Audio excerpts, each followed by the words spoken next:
Hello friends. हम लोग देखते हैं आज अगला सीरीज। कल हम वीडियो नहीं बना पाए थे तो ये हमारी तबीयत ठीक नहीं थी। देखिए, पढ़िए क्वेश्चन नंबर पहला। आज और एक मंगलवार के दिन और हम वीडियो बनाएंगे, उसके बाद हम खत्म कर देंगे। बाकी आप लोग को बेस्ट ऑफ लक रहेगा आगे के लिए। देखिए पहला क्वेश्चन क्या है, ज़्यादा टफ नहीं है, आसान ही है, इसका अच्छा समझ हुआ है कई बार। देखते हैं। बोला है एक वर्ग के रूप में तार को 144 सेंटीमीटर का क्षेत्रफल घेरती है। यानी एक वर्ग है, सिंपल समझिए, तार छोड़िए। एक वर्ग है जिसका क्षेत्रफल कितना है, 144 सेंटीमीटर स्क्वायर। वर्ग के क्षेत्रफल का फॉर्मूला क्या होता है, सोचिए। भुजा स्क्वायर। वर्ग के क्षेत्रफल का फॉर्मूला क्या होता है, भुजा स्क्वायर। क्षेत्रफल कितना दिया है, 144। भुजा स्क्वायर है तो स्क्वायर रहेगा।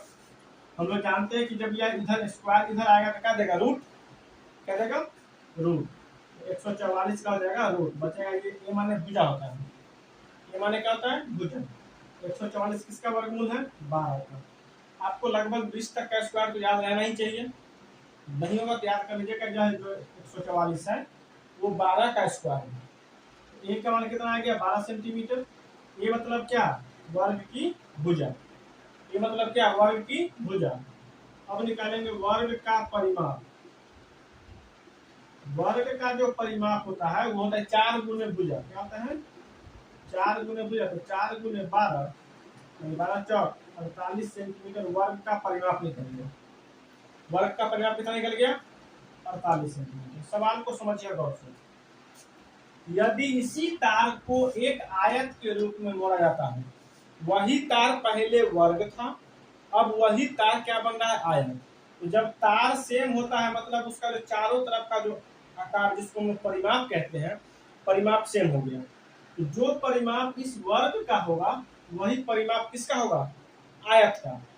जो परिमाप, यहाँ तो मेरे पास कुछ रहता नहीं, कल से कुछ लेके तो समझ ना, इतना बड़ा तार है, इसको गोल कर देंगे तो वही तार रहेगा, चरखूट करेंगे वही तार रहेगा, लंबा कर देंगे वही तार रहेगा।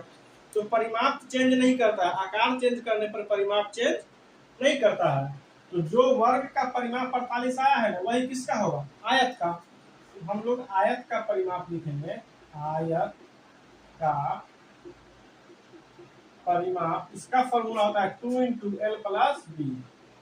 2 इंटू एल प्लस बी, यानी इसको लोग बोलते हैं 2 इंटू लंबाई प्लस चौड़ाई। जो परिमाप वर्ग का है वही परिमाप आयत का भी होगा। तो वर्ग का परिमाप 48 है तो आयत का भी 48 होगा, इंटू 2।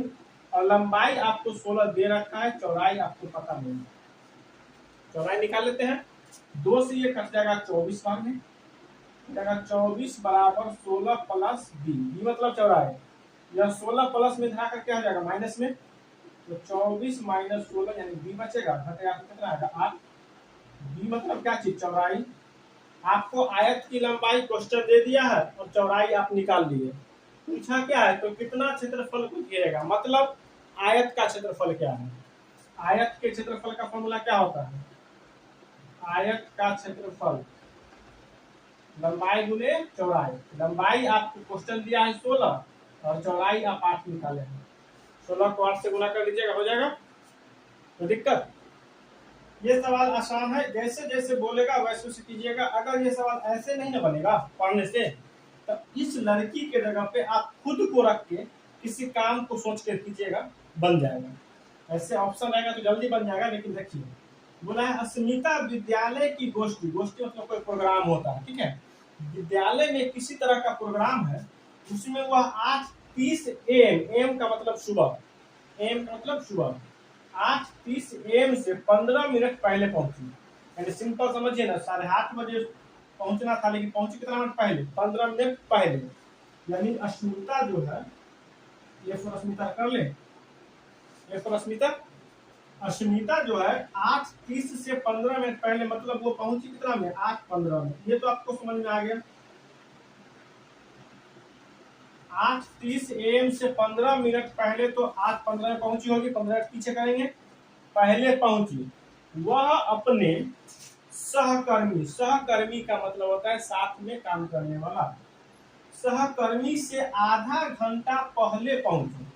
यानी यह जो टाइम है उससे वह, मतलब 8:15 में जो आई है, सहकर्मी से आधा घंटा पहले आयल है। अब यहाँ पे कंफ्यूज मत कीजिएगा, सहकर्मी से अस्मिता आधा घंटा ये पहले आई हुई है, तो आधा घंटा पहले मतलब आधा घंटा पीछे मत जाइएगा, इसका मतलब सहकर्मी आधा घंटा लेट आया है। अगर अस्मिता सहकर्मी से आधा घंटा पहले आई है, इसका मतलब है कि जिस समय अस्मिता पहुंची उससे आधा घंटा बाद उसके सहकर्मी आए। तो 8:15 में अस्मिता पहुंच गई, तो आधा घंटा बाद क्या होगा, 8:45, कितना बजे सहकर्मी पहुंचे। देखिए आधा घंटा पहले हो गई कि नहीं अस्मिता। अब क्या बोला है, जो गोष्ठी के लिए 40 मिनट की देरी से पहुंचा था, यानी यह सहकर्मी 40 मिनट लेट था। 8:45 में आया है और गोष्ठी से वो 40 मिनट लेट हो गया है, इसका मतलब गोष्ठी पहले स्टार्ट हो चुका था। क्या मिनट पहले, 40 मिनट पहले। तो गोष्ठी का जो टाइम होगा वो 8:45 में ये पहुंचा है, 40 मिनट की देरी से, तो 40 मिनट पहले गोष्ठी स्टार्ट हो गया होगा, यानी 8:05। गोष्ठी क्या बजे स्टार्ट हो गया होगा, 8:05 में 40 मिनट में घटा दिए। कोई दिक्कत है? और इसमें प्लस माइनस का चिन्ह पेपर नहीं दिखाए हैं, हम केवल बोले हैं। भाषा को समझने का प्रयास कीजिएगा, बन जाएगा, कोई दिक्कत नहीं होना चाहिए। हम लोग सवाल नंबर 3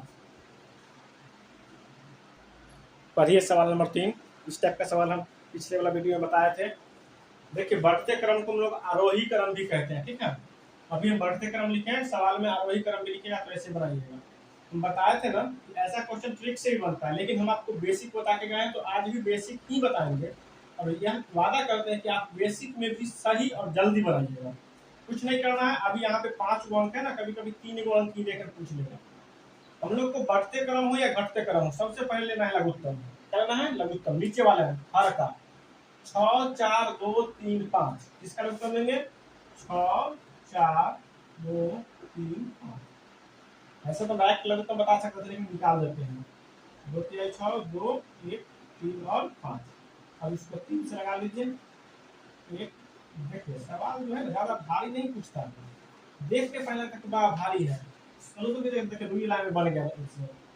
3 दूनी 6, 6 दूनी 12, 12 पचे 7। लघुत्तम कितना है, 7। कुछ मत कीजिए, इसको 7 से गुणा कीजिए सब को।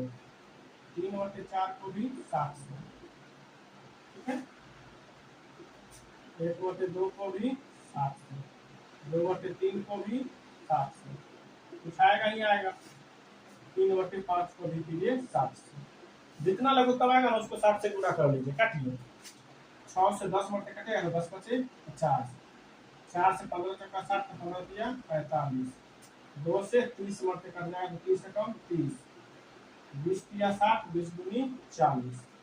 5 से 12 25 60, तो हो जाएगा 12 दिया 36। आपको बढ़ते क्रम बोला है ना सर, तो बढ़ते क्रम में क्या होता है कि छोटा अंक से शुरुआत करके बड़ा अंक की तरफ चलते हैं। इसमें सबसे छोटा कौन है, देखिए गौर से। सबसे छोटा है 30, उसके बाद 30 के बाद 36, 36 के बाद 40, 40 के बाद 45 और 45 के बाद 50। नहीं ना होगा बढ़ते क्रम, लेकिन वहां तो ऑप्शन में 30, 36, 40 के तरह से रहेगा नहीं। तो आप यह देखिए कि 30 कौन दिया था आपको, 30 1/2 दिया था, तो हो जाएगा 1/2। 36 कौन दिया था, 3/5। 40 कौन दिया था, 2/3। 45 कौन दिया था, 3/4। और 50 कौन दिया है, 5/6। हो गया बढ़ते क्रम, हो गया बढ़ते क्रम। बहुत करेगा तो वहां एरो का निशान देगा ऐसे, कॉमा नहीं दे करके। याद रखिएगा, इसको हम लोग कहते हैं जिधर नोक, यानी जिधर नोक ही रहेगा उधर छोट रहेगा, और जिधर नोक रहेगा उधर बड़ रहेगा। यानी जिधर नोक उधर छोट। ये छोट है इससे, फिर ये छोट है इससे, फिर ये छोट है इससे, फिर ये छोट है इससे। देखिए ना, 30 छोटना है 36 से, 36 छोटना है 40 से, 40 छोटना है 45 से, और 45 छोटना है 50 से। जितने क्रम में नोक रहेगा उतने क्रम में छोट रहेगा। कोई दिक्कत है बढ़ते क्रम में? अगर घटते क्रम का तो उल्टा कर देते, कोई दिक्कत? ये देखिए, एक पंक्ति में रूही का दोनों सिरों से 19वां स्थान है, यानी रूही जो है इधर दाएं के तरफ से भी 19वें स्थान पर है और बाएं के तरफ से भी 19वें के स्थान पर है। तो बोला पंक्ति में कितना आदमी है, तो इस टाइप के सवाल के लिए इधरों से 19, इधरों से 19 जोड़ दीजिए, कितना आएगा 38। सोचिए जब एन्ने से गिने हैं तैयो रूही को गिने हैं, और उन्ने से गिने हैं तैयो रूही को गिने हैं। रूही को कै बार गिन लिए, 2 बार। एक बार कम कर लीजिए, कितना आएगा 37। यानी उस पंक्ति में क्या आदमी होगा 37। समझे, रूही दोनों सिरा से, दोनों सिरा का मतलब एन्ने से गिनते गए तैयो रूही 19 नंबर पर मिली, उन्ने से गिनते आए तैयो रूही 19 नंबर पर मिली। एनहू से 19 आदमी और उन्हू से 19 आदमी, तो 19 19 38 आदमी। और चूंकि रूही को तो हम 2 बार गिन लिए, एक घटा देंगे तो हो जाएगा 37। समझ में आ गया? ये सवाल ऑप्शन से ही बनेगा। वह संख्या जो 1 से 10 तक सभी अंक है, इस चारों ऑप्शन में उसको ढूंढिए जो 1 से लेकर 10 तक 100 से कट जाएगा। आपको पहले ऑप्शन 10 की तरह कटेगा ये 3 से। आपको वैसा बताना है जो 100 से कटे। 100 को देखिए, ये भी 7 से नहीं कटने वाला, 3 से नहीं कटने वाला है। 604, इसको गौर से देखिए, ये 7 से भी नहीं कटेगा, 6 से भी नहीं कटेगा, ये भी नहीं। बचेगा कौन सा ऑप्शन? डी, बिना चेक करने मारेंगे ऑप्शन। टेंशन नहीं लेना है। 4 ऑप्शन है, जब 3 बोल रहे हैं तो चौथा आंसर होगा ही होगा, उसके बाद चेक करेंगे, बहुत टाइम लगेगा। आप 1 से 2 से 3 से 4 से 5 से 6 से 7 से 8 से 9 से 10 से भाग करके देखिएगा, 10 मिनट लगेगा। सॉरी, इसलिए इसको गौर से देखिए, हो जाएगा। ये सवाल आसान था। देखिए, बोला एक वर्ग की भुजा 4 सेंटीमीटर है। मान लीजिए यह एक मेरा वर्ग है, वर्ग की 4 भुजा बराबर होती है, ये 4 है। अगर वर्ग की भुजा 4 है तो वर्ग का क्षेत्रफल क्या होगा? भुजा स्क्वायर, 4 का स्क्वायर 16, यानी ये क्षेत्रफल कितना आ गया 16। इसे काट कर 4 बराबर भागों में, यानी इसको क्या भाग में काट दिया 4 भाग में। तो आप कोई बोल देगा सर जी पूरा 16 था तो 4 भाग में तो 4.5 ना होगा, इसको ऐसे समझिए। आपके पास 16 को रुपया दे के बोलेंगे 4 आदमी बराबर बांट लो, कै रुपया बांटिएगा? 4 रुपया ना, बांटिएगा कि नहीं? तो वही बात है, इसका क्षेत्रफल 16 कैसे जाने हम? तो भुजा 4, भुजा का क्षेत्रफल मतलब भुजा का इसका क्षेत्रफल होता है तो 16, इसको 4 भाग में बांट दिए तो 4.4 ना होगा। तो बोला प्रत्येक छोटे वर्ग का क्षेत्रफल क्या होगा? 4 होगा। तो दिक्कत है। देखते हैं अगला सवाल नंबर 7। पढ़िए सवाल नंबर 7, ये टाइम वाला सवाल है। ये सवाल थोड़ा सा ज्यादा अच्छा है, इसमें आपको थोड़ा सोचना पड़ेगा। देखिए, बोला है एक रेलगाड़ी पटना से 30 मई 2020 को 23:40 पर चलती है। 23:40 का मतलब रात के 11:40, रात के 11:40, क्योंकि अगर इसमें 12 घटाइएगा तो 11 आ जाएगा। ठीक है, चलती है और मुंबई को 1 जून को पहुंचती है। देखिए ध्यान से, मई जो है वो 31वां महीना होता है, ये आपको याद रखना होगा। जनवरी फरवरी से गिनते ना हाथ पर, जो उठा हुआ 31वां महीना होगा, जो नीचे है सो 30 होता है फरवरी को छोड़ के। तो जनवरी फरवरी मार्च अप्रैल मई, मई का महीना 31वां महीना। लेकिन ये ट्रेन पहुंची कब है? 1 जून को, मतलब बीच में एक दिन ली है। एक दिन का मतलब 24 घंटा, एक दिन का मतलब 24 घंटा। इसको ऐसे देखते हैं, देखिए 30 मई को ये ट्रेन 23:40 में खुलती है पटना से, तो यही ट्रेन 31 मई को रात के ठीक 23:40 में क्या घंटा देगी? 24 घंटा देगी। यस या नो बताइए? पूरे एक दिन का 24 घंटा होगा ना। तो 30 तारीख को 23:40 में यह ट्रेन खुलती है पटना से, और 31 मई 23:40 उसका ये कहीं पर भी बीच रास्ते में हो, 24 घंटा चल ली। अब 31 मई के बाद आएगा 1 जून। क्या आएगा? 1 जून। 1 जून को यह ट्रेन सुबह सुबह 5:15 में पहुंच जाती है मुंबई। ध्यान से देखिए, 31 मई के 11 बजे रात तक हो गया 24 घंटा।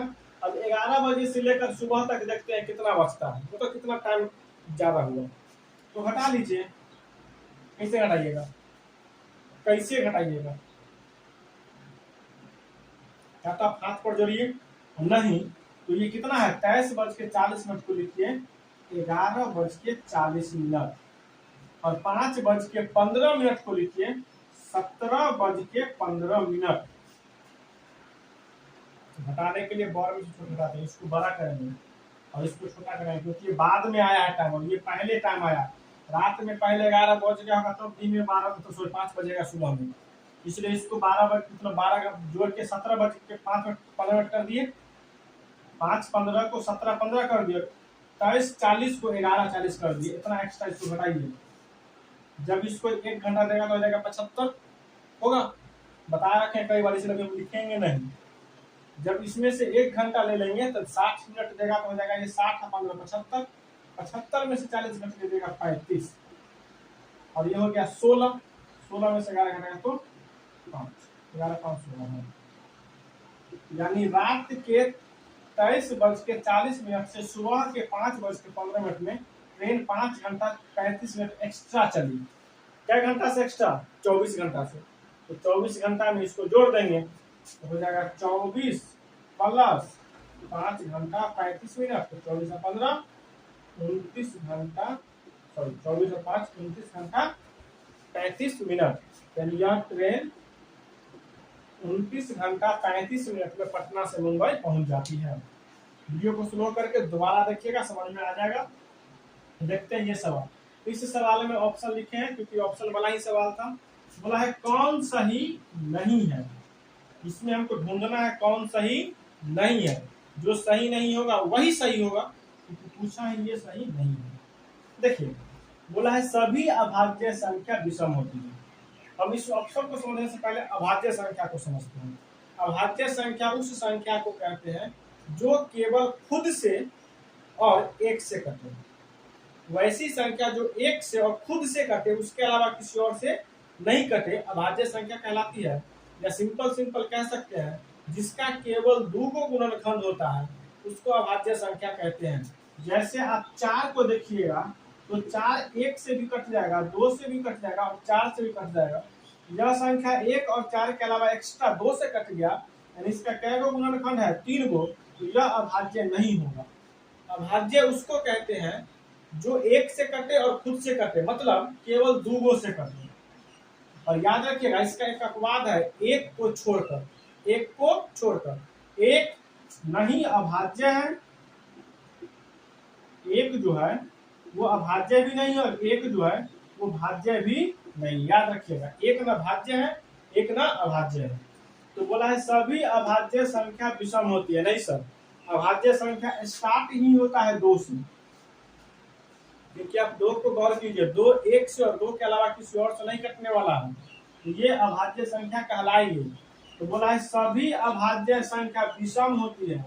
विषम संख्या उसे कहते हैं जो केवल जो 2 से न कटे। जो 2 से न कटे उसको क्या बोलते हैं? विषम। तो सभी भाज्य संख्या विषम नहीं होता है सर, क्योंकि भाज्य संख्या स्टार्ट 2 से होती है। 2 3 5 7 9 11 13 15 नहीं होता, 17 होता है। तो गौर कीजिए 2 जो है अभाज्य है लेकिन विषम नहीं है। तो पहला ऑप्शन मेरा क्या बोला है? सभी अभाज्य संख्या विषम होती है, यही गलत बोला है। हमको सही नहीं खोजना है, तो यही आंसर हो जाएगा। आगे देखते हैं क्या कहा है। अभाज्य संख्या अपरिमित रूप से अनेक होता है। अपरिमित रूप का मतलब कि बहुत के होता है, वास्तव में बहुत होता है। 2 3 5 7 9 नहीं होगा, सॉरी 9 नहीं होगा, क्योंकि 9 3 से कट जाता है। 2 3 5 7 11 13 17 19 22 25 25 में 23 के बाद 29 हो जाएगा। ऐसे करते करते करोड़ों लाखों होगा। तो बोला अपरिमित रूप से अनेक होता है, तो वास्तव में अनेक होता है। तो दूसरा ऑप्शन क्या है मेरा? सही। ठीक है। तीसरा बोला है अभाज्य संख्या के केवल 2 गुणनखंड होते हैं। बात हम पहले बोले, जिसका केवल 2 को गुणनखंड होगा, मतलब वह खुद से कटे और 1 से कटे, वही अभाज्य होता है। तो ये भी सही है। चौथा बोला है एक अंक वाली केवल 4 अभाज्य संख्या। एक अंक वाली मतलब 1 से लेके 9 के बीच में क्या गो अभाज्य संख्या? तो देखिए 1 2 3 4 होता है। तो ये ऑप्शन भी क्या है? सही है। यानी पहला ऑप्शन ही गलत था, तो हमसे पूछा ही गलत है, इसलिए जो गलत है वही आंसर के हिसाब से सही है। इसका आंसर क्या होगा? ठीक है। ये सवाल देखिए, एक संख्या में 8 जोड़ दिया जाता है तो वह संख्या दोगुना हो जाती है, वह संख्या ज्ञात करें। देखिए इसको x मान के ही बनेगा, लेकिन हम अभी ऑप्शन इसलिए लिखे हैं क्योंकि परीक्षा में आपके पास ऑप्शन होगा। हम अगला वीडियो जो बनाएंगे ना वो पूरा का पूरा ऑप्शन लिख के बनाएंगे, ताकि आपको ऑप्शन से भी सिखा देंगे कि कैसे आंसर पकड़ लेंगे तुरंत। बोला है एक संख्या में 8 जोड़ दिया जाता है तो दोगुना हो जाता है। 100 में 8 जोड़ दिया, इसमें 8 जोड़ कितना होगा 14, इसमें 8 जोड़ेंगे तो 16, इसमें 8 जोड़ेंगे तो 20, इसमें 8 जोड़ेंगे तो 24। देखिए तो 6 का दोगुना 14 है, नहीं है। 12 का दोगुना 20 है, नहीं है। 16 का दोगुना 24 है, नहीं है। लेकिन 8 का दोगुना 16 है आंसर। कोई जरूरत नहीं बनाने का। देखिए समझ में आया कि नहीं। एक संख्या में 8 जोड़ दिया तो दुगुना हो जाता है। हमने सब में 8 जोड़ के देखा, जो दुगुना हुआ आंसर। बनाने की x मानने की जरूरत हुई नहीं। देखते हम लोग आगे सवाल नंबर 10। देखिए आप लोग पढ़िए सवाल नंबर 10। ये रीजनिंग टाइप का है लेकिन आसान है। बोले थे आपको पहले ही कि रीजनिंग को है ना, ये बैंक वाला रीजनिंग या एसएससी या फिर क्या बोलते हैं रेलवे वाला रीजनिंग समझ कर बनाइएगा। 1 to 5 के बच्चों को तरह का रीजनिंग नहीं पढ़ाना है, ठीक है। देखिए लिखा है 1 8 27 64 125। बोला आगे दो क्या होगा। इसको गौर से देखिएगा तो यह 1 का क्यूब है, ये 2 का क्यूब है, 2 का क्यूब 8, 3 का क्यूब 27, 4 का क्यूब 64, 5 का क्यूब 125। कम से कम आप लोग ना 12 तक क्यूब याद रखिए, कम से कम। ऐसे कोशिश कीजिए 15 तक रहें, 12 तक क्यूब को याद रखिए और कम से कम 30 तक स्क्वायर याद रखिए, ज्यादा हेल्पफुल होगा। खैर अभी तो कम होगा, भविष्य में कभी किसी एग्जाम में बैठे ऐसे तो बहुत ज्यादा हेल्पफुल होगा। अब देखिए 1 का क्यूब, 2 का क्यूब, 3 का क्यूब, 4 का क्यूब, 5 का क्यूब, आगे क्या होगा 6 का क्यूब यहाँ पे। अब यहाँ क्या होगा 7 का क्यूब। 6 का क्यूब 216 होता है और 7 का क्यूब 343 होता है। हो गया आंसर। तो दिक्कत नहीं तो आप 6 को 3 बार लिख के गुना कीजिए, 7 को 3 बार लिख के गुना कीजिए। अगर आपको क्यों याद रहेगा तो जल्दी सीरीज पकड़ाएगा, नहीं याद रहेगा थोड़ा टाइम ले लेगा, क्योंकि आपको समझ में नहीं आएगा ये क्या कर रहा है, ठीक है। ये सवाल आसान है। देखो किसी स्थान 0 से आरंभ करके एक मेढक 3 कदम और एक खरगोश 7 कदम की छलांग लगाते हैं। ऐसा सवाल जब भी रहेगा ना, पूरा निम्न में से किस कदम पर दोनों एक साथ छलांग लगाएंगे। जब भी एक साथ का सवाल आएगा तो आप जो भी अंक उसमें देगा उसका एलसीएम निकालिएगा। एक साथ छलांग का जब भी बात करेगा तो क्या निकलेगा एलसीएम। लेकिन यहाँ जब आप एलसीएम निकलेगा 3 और 7 का, तो एलसीएम आएगा 21। कितना आएगा 21। बोलेगा सर ऑप्शन में तो 21 रहती नहीं है, ऑप्शन में 343 है, 371 है, 378, 354। तो आप यह देखिए कि यह ऑप्शन में से कौन ऐसा ऑप्शन है जो 21 से कट जाएगा। किससे कट जाएगा 21 से। तो इससे अच्छा है कि 21 से देखने से अच्छा देखिए कि इसमें 3 से या 7 से कोई कटता है, क्योंकि 3 7 का वाला उत्तर में 21 आया है। तो 3 से ही कटेगा नहीं कटेगा, क्योंकि देखिए 4 3 7 और 3 10, जिसके अंकों का योग 3 से न कटता है वह अंक 3 से कटवे नहीं करेगा। इसको जोड़ करके 10 आता है, क्या 10 3 का पहाड़ा में है नहीं है, मतलब यह अंक 3 से न कटेगा। आप ये मत देखेंगे 3 3 तक कट जाएगा, नहीं कटेगा सर। जब तक अंक जोड़ के 3 का पहाड़ा में नहीं आएगा वो 3 से नहीं कट सकता है। इसको जोड़िए 7 3 10 8 11, 3 का पहाड़ा में 11 नहीं है, 3 से नहीं कटेगा। इसको जोड़िए 7 3 10 और 10 8 18, ये 3 से कटेगा। लेकिन अब आप टेंशन नहीं बोल सकते क्योंकि हमको 7 से भी चेक करना है सर। तो इसको 7 से चेक कीजिए, 7 5 35 होगा, 2 बचेगा, 2 पर 28, 7 चौका 28, ये 7 से कट जाएगा। भाग करके चेक कीजिए, इसको भी देखना होगा। अभी नहीं बोल सकते। 3 से 5 और 3 8 4 12, ये 3 से कट रहा है सर, क्योंकि 12 3 का पारा में आता है। लेकिन जब 7 से काटेंगे तो 7 5 35 और 4 बच जाएगा तो 7 से ना कटेगा। तो इसमें यह 378 जो है ये 3 और 7 दोनों से कट गया तो वही हो जाएगा आंसर, ठीक है। अगर कुछ बड़ा रहेगा तो यह तीनों का लघुत्तम निकाल के, अगर कभी कभी लघुत्तम निकालेगा तो 21 भी ऑप्शन रह सकता है, ठीक है। देखिए 2.2/3 समकोण में डिग्रियों की संख्या, इसका सवाल हम बताए थे। बस यहाँ पूर्णांक पहले दे दिया है और हम आप लोग को क्वेश्चन में देता था कि 2 और 2 तिहाई, इसी को लिखेगा 2 और 2 तिहाई समकोण में डिग्री की संख्या। तो वही बात है, पूर्णांक तोड़ लीजिए, 3 दूनी 6 2 8/3 और समकोण माने 90 डिग्री, अधिक कोण माने 180 डिग्री होता है, याद रखिएगा। तो 3 से इसको 30 बढ़ते काट देंगे, कितना रहेगा 240। इस सवाल में दम नहीं है। ऐसा सवाल आएगा तो इतना बार प्रैक्टिस हुआ कि आपसे बनना चाहिए, और अगर नहीं बनता है तो या तो आप हमारा सवाल को समझे नहीं है कॉन्सेप्ट को, या फिर हो सकता है आप लापरवाही करके पढ़ रहे हैं, दोनों में से कोई एक है। देखिए 7 को 9 1 बटे इतना केजी नमक से इतना कितना बनेगा। ये वही सवाल हो गया कि 1 बटे 4 में 1 बटे 2 कितना है। बताया था ऐसा सवाल है वीडियो में। बस कुछ नहीं करना है, 7 को 9 1 बटे 2 को भाग कर दीजिए, कितना 1 बटे 12 से हो गया। कितना केजी नमक से इतना केजी कितना बनाए जाएंगे, तो भाग कीजिए। तो ना था 7 2 14 1 15 15 बटे 2 भाग का चेंज 1 बटे 12। अब यहाँ से आगे हम बताएं, चलिए बताते हैं। भाग बचेगा गुना में तो 12 बटे 1 कटेगा 6 बटे 12 का 90 पैकेट बन जाएगा। तो दिक्कत, इसको हम लोग बोलते हैं द्विधारी संख्या। क्या बोलते हैं? द्विधारी संख्या।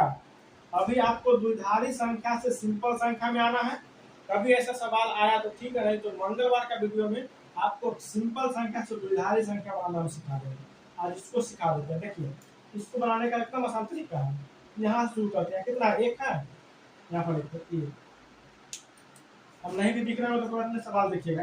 ये अंतिम 1, द्विधारी के लिए हमेशा 2 से ही हमेशा 2 से गुना करेंगे। देखिए इसके आगे कै गो अंक है, गिनिए 1 2 3 4, पावर में 4 जो इस 1 का फिर 1 है तो लिखेंगे 1 गुना 2 अपना मान से, इस 1 के बाद 1 2 3 गो अंक है तो पावर में 3 लीजिए प्लस ये 0 है तो 0 गुना में 2 पड़ेगा।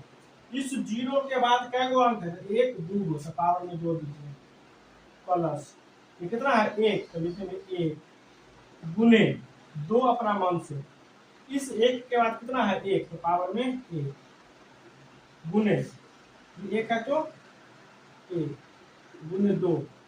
अब इसके आगे कुछ नहीं ना है तो पावर में 0, इसके आगे कोई अंक नहीं तो पावर में 0। देखिए ध्यान से, 1 को गुना करेंगे 2 को 4 का मान होता है 8 सॉरी 16। नेक्स्ट लिखे क्या जगह कम है। देखिए 1 है, 2 के पावर 4 का मान आएगा 16, तो 16 को 1 से करेंगे तो 16।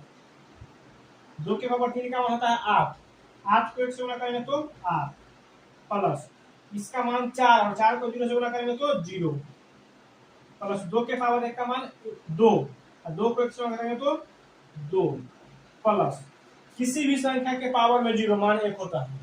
किसी भी संख्या के पावर में 0 मान क्या होता है 1। यहाँ 0 क्यों आया था आपको समझ में आया था, इसके आगे अंक में इसलिए 0 दिए थे। तो 2 के पावर 1 का मान 1 होगा और 1 को 1 से गुना करेंगे तो 1 आएगा। इसको जोड़ लीजिए 16 8 24, 24 में 0 24, 24 26 27। अभी हम सिखाएं द्विधारी संख्या से सिंपल संख्या बनाना। हम मंगलवार की वीडियो में बताएंगे सिंपल संख्या से द्विधारी संख्या बनाना। कुछ नहीं होता, 2 से भाग करके बनता है, परेशान मत होना। यहाँ तक तो दिक्कत नहीं किसी को। देखते हम लोग 2-3 सवाल और आज पढ़िए। सवाल नंबर 15 ज्यादा टफ नहीं, पढ़िए, आसान है। देखिए बोला है आयशा के पास केवल 5 रुपया और 10 रुपया के सिक्के हैं। यानी आयशा नाम की जो लड़की है उसके पास 5 रुपया के और 10 रुपया का ही सिक्का है, बाकी दूसरा नहीं है। यदि उसके पास सिक्कों की कुल संख्या 25 है, यानी 5 टकिया और 10 टकिया मिला के 25 गो है, रुपया 25 गो नहीं है, सिक्का के संख्या जैसे हो सकता है 5 टकिया 15 गो होगा, 10 टकिया 10 गो होगा, तो 15 10 25। अभी ऐसा हम सोच रहे हैं, अभी आंसर यही है कि कन्फर्म नहीं। तो सिक्कों की कुल संख्या 25 और रुपया 160 है, यानी सिक्का मिलाएंगे ना अगर तो कितना आएगा रुपया 160। तो उसके पास 5 रुपया और 10 रुपया के सिक्कों की संख्या क्या है। ये सवाल बनेगा x मान के भी, लेकिन हम ऑप्शन से बना रहे हैं ताकि आप वहां ऑप्शन से ही बनाएंगे। देखिए 5 टकिया यहाँ बना रहे हैं, 5 टकिया और 10 टकिया मिला के 25 को हो के चाहिए, ठीक है। और बोला पहले 5 टकिया फिर 10 टकिया, यानी क्रमशः का मतलब ये 5 टकिया होगा, ये 10 टकिया होगा, ये 5 टकिया, ये 10 टकिया, ये 5 टकिया, ये 10 टकिया, ये 5 टकिया और ये 10 टकिया, ठीक है। समझिए दोनों मिला के 25 को पूरे के चाहिए। तो पहले देखते हैं दोनों मिला के 25 को कौन कौन ऑप्शन देता है। 18 7 25 है सर, 15 10 25 है, 15 10 25 है, 20 25 यानी पहला बात फुलफिल करता है कि चारों ऑप्शन में 25 गो है। अब देखते हैं 160 गो रुपया कौन देगा। तो आप सिंपल सोचिए, अगर 5 टकिया 18 गो है तो 18 पचे 90 रुपया होगा सर। और जो 10 टकिया अगर 7 गो है तो 10 सते 70, जोड़ क्या है 160 रुपया। पहला ही ऑप्शन फुलफिल कर गया सर। वहां आप आगे चेक को मत कीजिएगा, सीधे आंसर मार दीजिएगा, डरिएगा मत, आगे मैच करेगा ही नहीं करेगा। अब सोचिए 5 टकिया होगा 10 गो, 10 पचे 50, 10 टकिया होगा 15 तो 150, 15 की 150 कितना है 200 रुपया। हमको पुराना 160 रुपया। 5 टकिया पहला ऑप्शन 5 टकिया का टुकिया पहले 5 बोला है, 15 को 5 टकिया तो 15 पचे 75 रुपया, 10 को 10 टकिया तो 100 रुपया, कितना है 175। ये भी नहीं हुआ सर, इसको जोड़ लीजिए। 5 टकिया अगर 5 20 गो तो 20 पचे 100, 10 टकिया 5 गो तो 10 पचे 50, तो 100 50 150 हुआ, तो सबका आया, तो पहला ऑप्शन आंसर हो गया, कोई दिक्कत नहीं। ये देखिए, एक बाग में वृक्षों में नीम के वृक्ष की संख्या 1/6 है। जितना भी पेड़ है ना उसका 1/6 नीम है। आधे वृक्ष अशोक के है, आधा पेड़ किसका है अशोक का। ये अशोक राजा वाला अशोक नहीं, पेड़ का बात कर रहा है। ये आधा जो है आधा पेड़ अशोक का है। आधा का मतलब होता है याद रखिएगा 1/2, आधा का मतलब 1/2, यानी 1/2 अशोक के पेड़ है और शेष यूकेलिप्टस के है, यानी बाकी जो बचेगा किसका पेड़ है यूकेलिप्टस का। यदि नीम के वृक्ष की संख्या 5 है, नीम क्या गो है 5 गो, अनुपात में नीम का क्या होता है 1/6, यानी यहाँ नीम जो है अनुपात में 1/6 था और संख्या में कितना है 5, यानी 1/6 बराबर लिखेंगे 5, यहाँ से 1 बराबर कितना आएगा 6 पचे 30। ये 1 का मतलब हुआ कि उस पूरे बगीचा में 30 गो पेड़ है। इस 1 का मतलब क्या हुआ, पूरे बगीचा में 30 गो पेड़ है। 30 गो पेड़ में 5 गो किसका है सर नीम का। अब बोला है आधा अशोक का है, तो अशोक का कितना होगा यहाँ पर निकालिए, अशोक का कितना होगा मन में सोच लीजिए सर। 30 का आधा 15 गो अशोक नहीं होगा क्या, 1/2 हम करें होगा कि नहीं। ये 1 का मान कैसे निकाले समझ में आया, 30 गुना करता जो 1 का मतलब वो एक बगीचा में पूरा, तो 5 गो नीम क्वेश्चन दे दिया और टोटल 30 गो पेड़ है और 30 गो में बोला कि आधा अशोक के है, तो 30 गो में 15 गो अशोक का हो गया और 5 गो नीम है, तो 15 5 20 गो खत्म, बचा क्या गो 10 गो। 10 गो यूकेलिप्टस का होगा, 10 गो किसका होगा यूकेलिप्टस का। तो दिक्कत आगे देखिए, ये सवाल दोनों सवाल जस्ट अभी पीछे बताए हैं। 3.1/4 केजी में चीनी से कितना केजी चीनी से 1/16 केजी कितना पैकेट बनाएगा, कुछ नहीं कीजिए, इसको इससे भाग कर दीजिए। अभी जस्ट पीछे किए हैं इसलिए बताएंगे नहीं। 3.1/4 को भाग कर लीजिए 1/16 से, जो भी आएगा आपका आंसर हो जाएगा। सेम काम यहाँ भी है। 18.3/4 में कितना चतुर्थांश है, चतुर्थांश का मतलब 1/4, 4 भाग का 1 भाग चतुर्थांश होता है, मतलब इतना में कितना चतुर्थांश होता है यही करना है। 18.3/4 को भाग कर लीजिए 1/4 को, पूर्णांक तोड़ के पिछला जस्ट क्वेश्चन बताया है इसके पहले 14 नंबर क्वेश्चन वही था। तो 14 के ऐसा 17 और 18 को आप धीरे का भाग कर लीजिएगा, पूर्णांक तोड़ के आंसर निकल जाएगा। आज यही पर देते हैं, कल तो नहीं बनाएंगे, सोमवार को अगर होता है तो बनाते हैं हम लोग। लगभग अब बच गया क्वेश्चन 8 13 तो क्वेश्चन और बच गया है, या तो सोमवार के हम लोग बना लेते हैं या फिर मंगलवार को लास्ट करते हैं, बाकी आगे आज के रिप्लाई कर देते हैं। ये सवाल समझ में आ गया होगा, मिलते हैं फिर नेक्स्ट डे। थैंक यू, अच्छे से रहिएगा, खुश रहिएगा। अभी एग्जाम का बहुत नजदीक टाइम है, तो मन पे ज्यादा प्रेशर मत लीजिएगा और डरिएगा नहीं। एग्जाम टफ नहीं होता है, इतना भी भारी नहीं है कि आपसे नहीं निकलेगा। जो लोग मन से 1 महीना भी पढ़े हैं उनसे आराम से 84-90 नंबर लाना कोई बड़ी बात नहीं है, आ जाएगा। इसलिए बेस्ट ऑफ लक है, डरिए नहीं, अच्छे से रहिएगा। Thank you.